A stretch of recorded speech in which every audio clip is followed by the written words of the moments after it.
Morning and welcome back to my channel Rama lifestyle. কেমন আছো তোমরা? নিশ্চয়ই খুব ভালো আছো, আর আমিও খুব ভালো আছি। আজকে হচ্ছে শুক্রবার, এখন বাজে সকাল 11টা। আর আজকে যেহেতু রথযাত্রা, জগন্নাথ বলরাম সুভদ্রা এদের মানে কত স্পেশাল দিন, তোমাদের সবাইকে আমি জানাই আজকে আমার প্রীতি শুভেচ্ছা, অনেক অনেক ভালোবাসা। সবাই আজকে এই রথযাত্রা ভালো মতো কাটিও, সবার আজকে এই রথযাত্রা যেন শুভ হয় এই কামনাই করি। আর আমার হাজবেন্ড কালকে তারাপীঠ গেছে, তোমরা তো জানোই সেটা।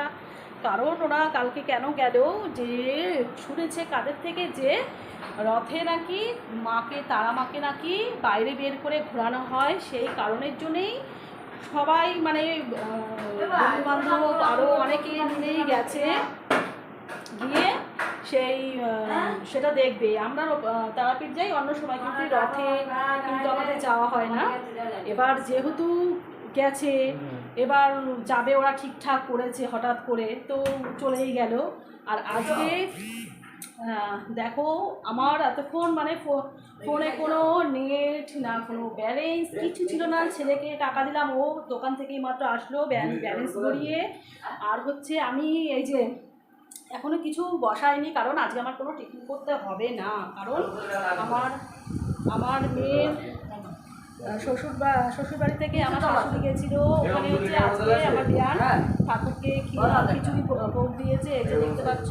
আমার শাশুড়ি নিজেও খেয়ে এসছে, আবার বাড়ির জন্য নিয়ে এসছে। আর ছেলে কোনো টিফিন বানানো হবে না, ছেলে ম্যাগি খেয়ে নেবে আর খিচুড়ি প্রসাদ খেয়ে নেবে, ব্যাস হয়ে যাবে। আর আরেকটা কী জানো, আমার হাজবেন্ড যখন না থাকে আমি কি করি, তখন দেখি যে আমার ছেলে মেয়ে কী ভালো খায়, সেটাই আমি শর্টে করে দিই। এখন আগে যখন মেয়ের বিয়ে হয়নি, তখন ছেলে মেয়েকে আমি জিজ্ঞাসা করতাম কী খাবি তোরা, তখন ওরা বলতো যেটা ওদের ফেভারিট খাবার সেটাই করে দিতাম, এক্সট্রা আমার কিছু করতে হতো না। কিন্তু এখন তো মেয়ের বিয়ে হয়ে গেছে, এখন ছেলেকে জিজ্ঞাসা করলাম যে বাবা কী খাবি, তো ছেলে তো সবজি সেরকম খেতে চায় না, বলছে সোয়াবিন করো, অনেকদিন ধরে সোয়াবিন করো না, তো আজকে আমি সোয়াবিনই করবো শর্টে। আর কুমড়ো আছে, উচ্চ কুমড়ো দিয়ে একটু বটি বানাবো, ব্যাস হয়ে যাবে। তাহলে আজকাল আমার কোনো ঝামেলাও নেই, তাই তো? তাহলে এবার আমার টিফিনটা খেয়ে আবার কাটাকুটি এগুলো করে নিতে হবে। কাটাকুটি কি, কুমড়ার উচ্ছে কাটলেই হয়ে যাবে। আজকে একদম সিম্পল রান্না হবে। রথে হচ্ছে পাঁপড়টা হচ্ছে মাস্ট। এই রথের দিন আমরা পাঁপড় ভাজাটা খেয়ে থাকি, কারণ রথের দিন যদি পাঁপড় ভাজাটাই খাওয়া না হয় তো রথ মনেই হয় না। এই দেখো, ছেলেকে পাঁপড় ভাজা করে দিয়েছি, ও খিচুড়ি দিয়ে খাচ্ছে, দেখতে পাচ্ছ। বলছে আর ম্যাগি বানাতে হবে না, ছেলে অর্ধেকটা খেয়ে নিল, আমিও খাচ্ছি দেখো পাঁপড় ভাজা সকাল সকাল। আর তোমাদেরকে মানে কি বলবো, আমার ছেলে মেয়ে এখন তো আর ছেলে রথ চালায় না, 3 বছর হয়ে গেল রথ চালায় না। আগে মেয়ে আর ছেলে দুজনে বেরাতো রথ নিয়ে, আর এই রথের দিন মানে ওদের যে কী আনন্দ হতো, যে রথ নিয়ে সবার কাছে একটা করে নকুনদানা কিংবা একটা ফলের টুকরো ধরিয়ে দিলেই 5 টাকা 10 টাকা কিংবা যে যেমন দিচ্ছে 1 টাকা 2 টাকা, তাতেই মানে আমার ছেলে মেয়ে কত খুশি। সেই দিয়ে আবার ঠাকুরকে আবার ওই পয়সা দিয়ে অর্ধেকটা টাকা দিয়ে কিছু কিনে ঠাকুরকে পুজো দেওয়া হতো, আর অর্ধেকটা দিয়ে লুচি আলুর দম মানে নিরামিষ করে আর যারা যারা যেত সাথে তাদেরকে খাওয়ানো হতো। মানে সেই কী যে মজা, এখন তো চালায় না। এবার আমার নাতনি চালাবে, এবার আমার ছেলেও যাবে, ছেলে মেয়ে আর মেয়ের ননদও 3জনে মিলে যাবে। ছেলেকে তো বলেছে, জানি না ছেলে যাবে কিনা, কারণ ছেলের আবার কালকে পরীক্ষা রয়েছে, ইতিহাস পরীক্ষা। আর তোমরা হয়তো ভাবতে পারো যে হাজবেন্ড গেল, এরা কেন গেল না। কারণটা হচ্ছে তোমাদেরকে বলেছি যে সূর্যের পরীক্ষা শুরু হয়ে গেছে, টাকা নিতেই যাবে, পরীক্ষা শুরু হয়ে গেছে, যে কারণের জন্যে রিজার্ভেশন টিকিটটা কাটতে হয়েছে ওদের থেকে। ছেলের যেহেতু পরীক্ষার ডেট দিয়ে দিয়েছিল, সেই কারণে আমরা বলেছি যে আমরা যাবো না, সেই কারণের জন্য আমরা যাইনি ওর পরীক্ষার জন্য। আমরাও যাবো, আবার যখন যাবো তোমরা তো দেখবেই। আর আমার হাজবেন্ড যে গেছে, তোমাদেরকে পরে দেখাবো যে সব কিছু এমনিতে তো ঘরে সব পরিপূর্ণ সবসময় এনে রাখে, আর তবুও আরও দিয়ে গেছে, কারণ যেন বইয়ের কোনো অবজেকশন না আসে যে নিজে ঘুরতে চলে গেছো, আমাদের এটা নেই ওটা নেই সেটা নেই। তোমাদেরকে পরে দেখাচ্ছি। দেখো, ভাতও বসিয়ে দিয়েছি, আর উচ্ছে কুমড়োও কাটছিলাম, কাটতে কাটতে আবার পাঁপড় ভাজতে উঠে গেলাম। তো এবার বাকি সবজিগুলো কেটে নিই। আর আকাশটাও দেখো কীভাবে অন্ধকার হয়ে এসছে, ছাদে আমার কত কাপড় জামা কাপড় রয়েছে, কেচে মেলে দিয়েছি। আমি যে ভাত বসিয়েছি, ভাত কিন্তু হাঁড়ি ভরে গেছে, ভাত হয়েই এসছে। আর এখানে দেখো তেল কড়াইতে দিয়ে দিয়েছি, তেলও গরম হয়ে গেছে। যে উচ্ছে আর কুমড়ো কেটে নিয়েছি, এটা দিয়ে বটি করব। আর এখানে দেখো শস্য বের করে নিয়েছি, একটা শুকনো লঙ্কাও নিয়েছি, এটা ফোড়নে দেবো। আর সয়াবিন বানাবো বলেছি, সয়াবিনের জন্য আমি আলুও কেটে নিয়েছি। তাহলে এখন আমি বানিয়েই ফেলি উচ্ছে কুমড়ো বটি। এই উচ্ছে কুমড়ো বটিটা না দারুণ লাগে, দারুণ। আর এই বটিটা তোমাদেরকে মানে একটা কথা আমি বলি, আমার মানে বিয়ের আগে যখন আমার মা এই উচ্ছে কুমড়া বটি রান্না করতো, আমি মাকে খুব মানে চিৎকার চেঁচামেচি করতাম, আমি ভালো খেতাম না এই উচ্ছে কুমড়া বটিটা। আর এখন এই উচ্ছে কুমড়া বটি খাই আর সেই মার কথাগুলো মনে করি, যে মাকে আমি কত কথা বলতাম যে তোমরা ভালো খাও দেখে এগুলো বানাও। আর এখন সেটা বুঝি যে তিতে খাওয়াটা কত জরুরি। আর মাকে যে বলতাম সেই কথাগুলো এখন খুব মনে পড়ে, যে মাকে কত কিছু বলতাম এই উচ্ছে কুমড়ো বটি বানাতে দেখে। আর এখন সেটাই এখন কত স্বাদ করে খাই। আর যখন মা ভালোবেসে আদর করে রান্না করতো, থালাতে দিত, তখন কত রাগ হতো যে ভালো না বাজে একটা জিনিস রান্না করে খেতে দেয়। মাকে বলতাম যে একদম বাজে উচ্ছে কুমড়া বটি। তাই এখন মাকে মিস করি, মাও নেই। আর মার এইসব যেসব খাবারগুলো আমার মা বেশি ভালো বানাতো, সেই মার হাতের সেই ছোঁয়া, এগুলো তো কোনো দিনই পাবো না। এখন শুধু সেগুলো মনে পড়ে আর তোমাদেরকে বলি। তারা দেখো খুবই ভাগ্যবান যাদের এখনও মা আছে, তারা তো অন্তত বাপের বাড়িতে গেলে মায়ের হাতের একটু ছোঁয়া, একটু রান্না, সব কিছুই পায়। আমাদের তো সেই কপাল না, মাকেও হারিয়েছি, বাবাকেও হারিয়েছি। আর এখন মার সেই হাতে মানে কী বলবো তোমাদেরকে, আর সেটা তো কোনোদিনই আর পাবো না। এবার যে রান্নাগুলো খেতাম মার হাতে, সেগুলো রান্না করলে তখন সেই বাবা মার কথাগুলোই মনে আসে আগে। তো যাই হোক, এখন দেখো আমার ভাতও হয়ে গেছে, ভাতটা নামিয়ে ফেলবো। আর এটাকে এখন আমি ঢাকা দিয়ে দেবো, দুটো কাঁচা লঙ্কা চিড়ে দেবো। তাই ভাবি যে যখন মা ভালোবেসে খাওয়াতো আদর করে, তখন ভালো লাগতো না। আর এখন দেখো নিজেদের রান্না করে খেয়েও এখন সেটা ভালো লাগছে। এটাই হচ্ছে মেয়েদের জীবন। কুমড়োর বটি বানানো হয়ে গেছে, এখন হচ্ছে সামান্য চিনি দিয়ে দিলাম। আর এই বটিতে একটু মিষ্টি না দিতে ভালো লাগে না। এখন এটা আমার রেডি হয়ে গেছে, এটাকে এখন আমি নামিয়ে ফেলবো। আর এইখানে দেখো সোয়াবিনও আমার জল গরম করে দিয়ে দিয়েছি, সোয়াবিনগুলো কেমন ফুলে গেছে। আর এটা হচ্ছে ফরচুনের সোয়াবিন, নামিয়ে ফেলেছি। আর এখন দেখো কড়াই তেল গরম হয়ে গেছে, সাদা জিরে সম্বাদ দিয়ে দিয়েছি, তেজপাতাও আমি দিয়ে দিলাম। এবার আমি সোয়াবিনটা রান্না স্টার্ট করে দিচ্ছি। আলুটাও এবার আমি ছেড়ে দেবো। আর মশলাগুলো এখনও করা হয়নি, মশলাটাও আমি এখন বানিয়ে নেব। আর এই সোয়াবিনটা, এই ফরচুনের সোয়াবিনটা এত ভালো, মানে এটা উষ্ণ উষ্ণ গরম জলের মধ্যে দিয়ে দিলেই ব্যাস একদম। আর এগুলো দেখো নর্মাল সোয়াবিন যেরকম থাকে, এটা কিন্তু ঠিক সেরকম না। এটা খেতেও খুব স্বাদ, একদম সফট এই সোয়াবিনটা। তো এবার আমি মশলাটাকে বানিয়েই নিই। তো আমার এখানে মশলা করা হয়ে গেছে, কাঁচা লঙ্কা, আদা, আর হচ্ছে গোটা গরম মশলা দিয়েছি। আর টমেটো অর্ধেকটা এখানে কেটে দিয়েছি, আর অর্ধেকটা কড়াইতে দিয়েছি। আর এখানে সোয়াবিনগুলো আমি জল থেকে তুলে চিপড়িয়ে নিয়েছি। তো এখন আমি মশলাটা ঢেলে দেবো।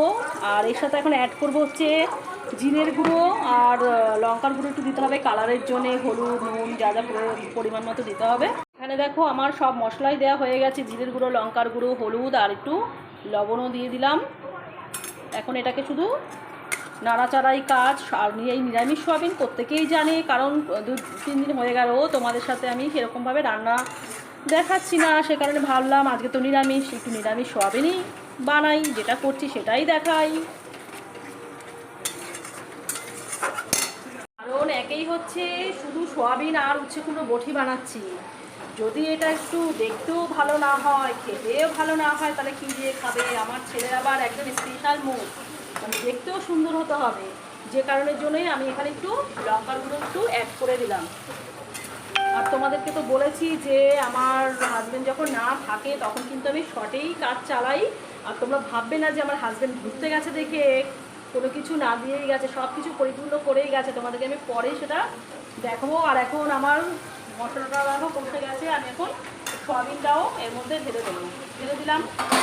আর এই সোয়াবিন রান্না করা কোনো ব্যাপার না, জাস্ট তোমাদের সাথে কদিন ধরে রান্নাটা আমি শেয়ার করছি না, সেই কারণের জন্যই আমি আজকে একটু সয়াবিন রান্নাটাই তোমাদেরকে দেখালাম তোমাদেরকে। আর এই যে বাসন দেখো, কত বাসনও জমে গেছে, এগুলো আবার ধোয়াধাই পালা। রান্না আমার হয়ে গেছেই বলতে পারো। এখন সয়াবিনটাতে জল দেবো, ব্যাস ঢাকা দিয়ে 5 মিনিট রাখবো, ব্যাস কমপ্লিট। হাজবেন্ড আমার বাড়িতে না থাকলে মানে আমার কাজের কোনো, সত্যি কথা বলতে কোনো হেলদোল থাকে না। কারণ হাজবেন্ড বাড়িতে থাকলে আমার অনেক কিছু চিন্তা করতে হয় যে আমি কী কী রান্না করব, কী করবো না করবো। যেহেতু হাজবেন্ড বাড়িতে নেই, রান্নাটা তো চাপ নিয়ে রান্না আমার হয়ে গেছে। যে কটা বাসন হয়েছিল সেগুলোও আমি মেজে বসে নিয়েছি। মানে যেহেতু কাজ নেই, হাজবেন্ড নেই, মানে কোনো কাজ নেই যে বাড়িতে আসবে খেতে দেয়া, এই করা সেই করা। ছেলের সে যখন খুশি দিলাম, আর হাজবেন্ড নেই মানে পুরো বাড়ি মানে ফাঁকা ফাঁকাই লাগছে, যে মনে হচ্ছে যে পুরো ঘরটাই বোধহয় মিসিং। কী বলবো তোমাদেরকে, দেখো এখনও টেবিলে সব কিছুই রয়েছে, মশলা যেগুলো যেগুলো বের করেছিলাম। কারণ আমি নিরামিষের, আমার রান্নার সব মশলার কৌটোকার সব আলাদা আমার ওই ভেতরে থাকে। দেখতে পাচ্ছ যে আমার ওই সেটা শোকেসের নিচে যে দেখতে পাচ্ছ, ওই নিচটাতেই আমার সব থাকে। আর এগুলো আবার গোছাতে হবে। আর বাসন ধোয়াটাই বাকি রয়েছে। মানে ইচ্ছা করছে না কিছু করতে, মানে মনে হচ্ছে কোনো কাজই নেই, সবই মানে যেহেতু রান্নাও এত সিম্পল, আর হাজবেন্ডও নেই। আর তোমাদেরকে দেখাই চলো, এই যে দেখো কালকে যে গেছে, দেখো কি রেখে গেছে। মানে কোনো বউয়ের থেকে কোনো অভিযোগ যেন না শোনে যে তুমি গেছো আমাদেরকে এটা ওটা রেখে যাও। এই দেখো, এটা শাশুড়ি একটু আগে মানে মুড়ি দিয়ে খেয়েছে, টক দই। আর একটা দেখতে পাচ্ছ ওই যে ভেতরে আরেকটা রয়েছে, দুটো টক দইয়ের ভাঁড় দিয়ে গেছে, 500 এগুলো রয়েছে। আর মিষ্টি সেরকম পছন্দ করে না, বলেছে মিষ্টি ফিষ্টি আনতে না। আর এখানে দেখছো একটা কোল্ড ড্রিঙ্কসও দিয়ে গেছে, এটা হচ্ছে পেপসি দিয়ে গেছে। আর দেখো সবজি তো কালকে পরশু দিন তোমাদেরকে দেখিয়েছিলাম যে ভেতরে তো সবজি ভর্তি রয়েছে। দেখো গাজর, বিনস, ক্যাপসিকাম, পটল, টমেটো, মানে যা যা দরকার। এখানে কাঁচকলা, চাল কুমড়ো, পেঁপে, মানে পুরো লোড, একদম লোড রয়েছে। আর এখানে তো দেখো দেখতেই পাচ্ছ লেবু টেবু সবই রয়েছে। কারণ হচ্ছে যে আজকে নিরামিষ, আজকে তো এই করে চলে গেল। কালকে ভেবেছে যে শনিবার কি শুক্রবার যেদিন হোক ওরা ফ্রাইড রাইস বানিয়ে খাবে, নিরামিষ, মানে সব কিছু কোনো যেন অভিযোগ দিতে না পারি। আবার কি করেছে দেখো, মিষ্টির দোকান থেকে কি এনেছে দেখো, এই যে এখানে দেখতে পাচ্ছ না, শাশুড়ির ঘরে এই যে এখানে তো দেখতেই পাচ্ছ চানাচুর রয়েছে, চাল ভাজা, যা যা বিস্কুট সব কিছুই রয়েছে। আমার শাশুড়ির ঘরে তোমাদেরকে দেখাই, দেখো এই যে একটু আগে আমি রেখে গেছি, দেখো এই যে এখানে হচ্ছে সব খাবারের ভান্ডার দেখতে পাচ্ছ। এখানে দেখো ম্যাগি, এই একটা দুটো, এগুলো আগেই ছিল, কারণ ছেলের জন্য দোকানে যখন যায় এরকম দুটো করে নিয়ে আসে। এটা এখনও ভাঙা হয়নি, যেটা এর আগে খেয়েছে সেটা ভাঙাটা রয়েছে। আর এখানে দেখো এই যে ওখানে দুটো দেখালাম ম্যাগি, আর এই দেখো এই যেটা ভেঙে খেয়েছে, এই যে দেখতে পাচ্ছ। আর ভেতরে তো চাও সবই রয়েছে। আর এই মাত্র আমি ফরচুনের এই সোয়াবিনের প্যাকেটটা ছিঁড়ে আমি করলাম, অর্ধেকটা রেখে দিয়েছি অনেকটা এখানে। আর এখানে ক্রিম কেকারের যে বিস্কুট দেখো, আর এই বিস্কুট এগুলো সবসময় এখানেই থাকে। কালকে নিয়ে এসছে কি দেখো, এই যে ঝুড়ি বাজার দেখছো বাদাম দেওয়া, আর এটা হচ্ছে নিমকি, এই প্যাকেট দুটো এনেছে। আবার এই যে চানাচুর দেখছো, এই দুটো চানাচুরের প্যাকেট ছোট ছোট এনেছে। কারণ কদিন আগে যখন ইসেতে আমি কি বলবো, ওই হাজবেন্ডকে নিয়ে একবার গেলাম সেই অমিতাভতে, সেই তখন ফেরার সময় আমি মানে দাঁড়িয়েছিলাম স্ট্যাম্পুলারকে দোকানে, তার জন্যে হাজবেন্ডের তখন আমি মানে বলেছি যে একটা মুখরুচের চানাচুর দাও, যে হাজবেন্ড সবসময় টক ঝাল মিষ্টিটাই আনে। আমি বলেছিলাম যে এই দেখো একটু ঝাল ঝাল টাইপের দাও। এই দেখো কৌটোটা এটা এনেছি। আর তোমরা বিশ্বাস করবে না যে একটা মানে এই চানাচুর একটা বাদাম নেই, এরকম হয় কখনো? আমি তো মানে ভাবলেই আমার ইসে লাগছে যে চানাচুর মুখে দেবো, কি বাদাম ফাদাম মুখে পড়বে, তাহলে না মনে হবে যে হ্যাঁ খাচ্ছি একটু টিভি দেখার সময় বা দু এক সময়। এটা তো সব সময় খাওয়ার জিনিস না, যে যখন একটু ভালো লাগলো খেলাম। একটা বাদাম নেই, এই চানাচুর তো আমি মুখেই দিইনি। আমার হাজবেন্ড তো হাসছে, কারণ হাজবেন্ড যখন সদাই নিয়ে আসে, দোকানে যাবে কারি সদাই নিয়ে আসে, আর আমি বক করি এটা এনেছো কেন, সেটা এনেছো কেন। আর যেহেতু আমি এটা নিজে পাকামি করে বলেছি যে এই চানাচুরটা দাও, আর একটা বাদাম ছিল না, সে কারণের জন্য হাজবেন্ড আবার আমাকে 2 প্যাকেট চানাচুর দিয়ে গেল।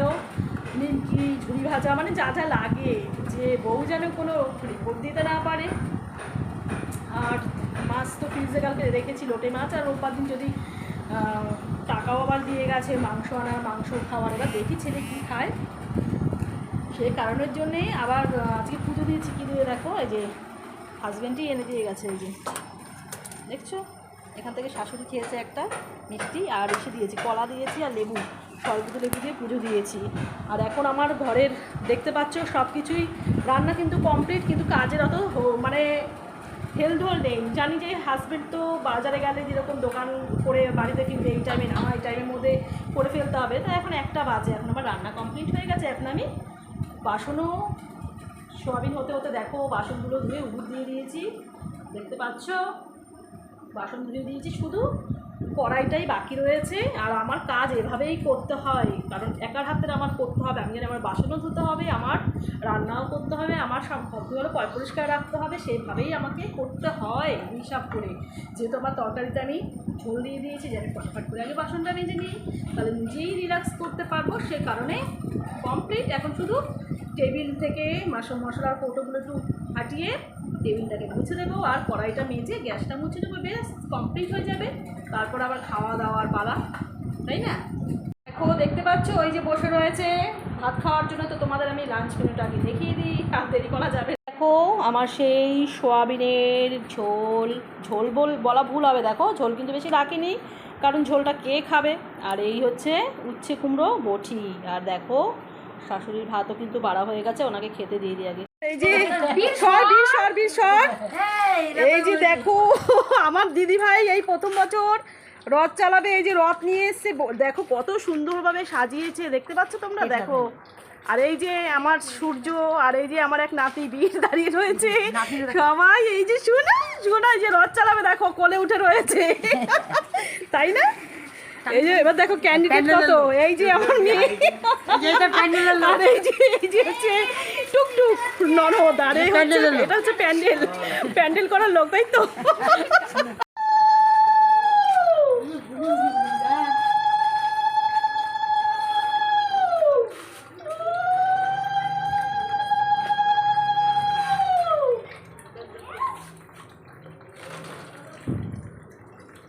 ফল কিছু দেখ না, এই দেখ দুখানা দিলাম, আমার তো খাই না, আমার তো গুড ইভিনিং। এখন বাজে সন্ধ্যে 6:30, আর আমার দিদিভাই এসেছিলো, তোমরা দেখেছো। দিদিভাই রথ নিয়ে এসছে। দিদিভাই কি রথ চালাতে পারে? এই তো সবে 1 বছর 4 মাস হয়েছে, কিন্তু এটা একটা আনন্দ যে দিদিভাই প্রথম বছর রথ চালাচ্ছে। ওর মানে আমার মেয়ে জামাই নিয়ে এসছে কালকে রাতেই একটা নাতনির জন্যে রথ, সেটাকে কি সুন্দর মানে করে সাজিয়েছে দেখেছো। সেই সাথে এসছে আমার মেয়ের ননদ, 2 ননদ, মামা শ্বশুরের ঘরের ননদ এসছে, ওর নিজের ননদ এসছে, আমার ছেলে সূর্য গেছে, ওর এক ভাসুরের ছেলে এসছে, আর একটা মেদদা সেও এসছে, মানে আমার মেয়ে, মানে সকলে মিলে, মানে ওরা 6-7 জন মিলে মানে মিছিল বেরিয়েছে রথ নিয়ে। খুব ভালো লাগলো, আনন্দ লাগলো। আর রথটাকে কি সুন্দরভাবে সাজিয়েছে তোমরা দেখেছো, তোমাদের কার কেমন লাগলো এই রথ সাজানোটা তোমরা অতি অবশ্যই জানিও। আর আজকে আর বক করবো না। আর আমার এটাও ভালো লাগলো যে 2-3 বছর পর আমার ছেলে মানে ছেলে মেয়ে দুজনেই রথ নিয়ে বেরিয়েছে।